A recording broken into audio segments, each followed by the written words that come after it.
we're talking about memories. And break that term down. Euphoria, so it's this rush of joy, right? And recall, meaning memory. So what an urge is oftentimes considered what we know as euphoric recall. We're not thinking about the adverse consequences. We're only remembering the spark. We're only remembering the what? The high.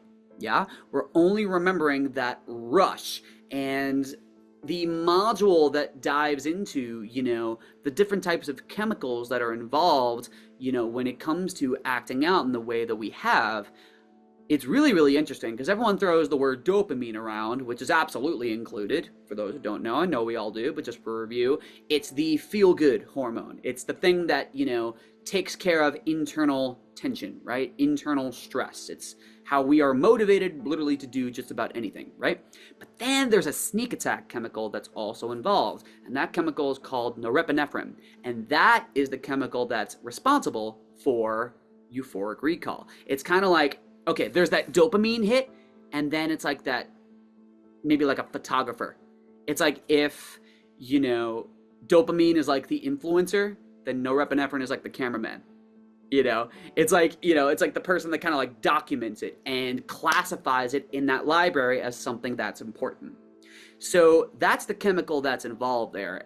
Again, it seems to be a theme. Like, how do we separate ourselves from that particular process? How do we, as George Collins puts it, cut through euphoric recall? Most of us also have euphoric recall for sexual experiences. Author and psychotherapist Alexandra Katehakis wrote that addicts may engage in the euphoria that comes with recalling past sexual experiences labeled euphoric recall.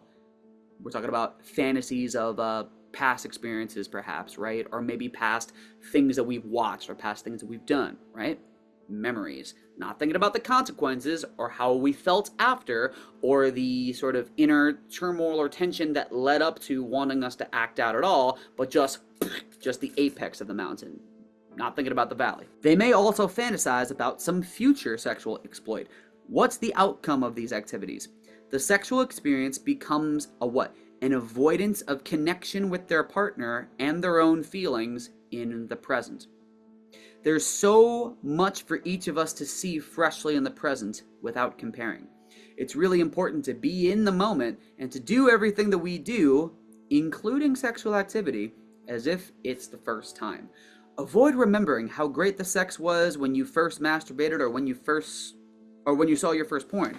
Avoid thinking of what it was like to be in the back seat of the car with your first girlfriend. Euphoric recall will take you away from your current experience.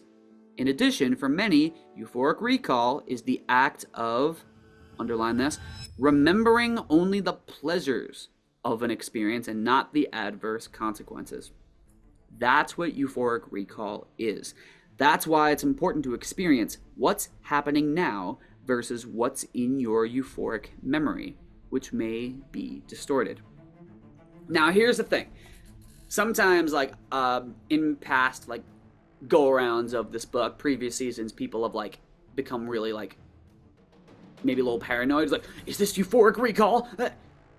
I want to just kind of clarify something. It's a function of your brain that's not necessarily bad.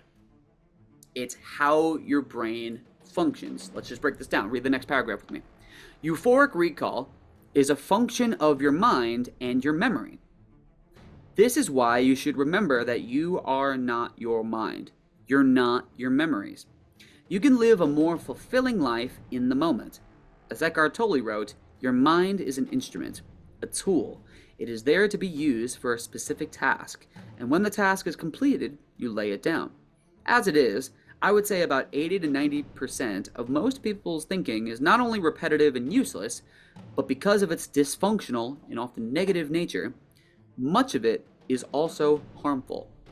Observe your mind, and you will find this to be true.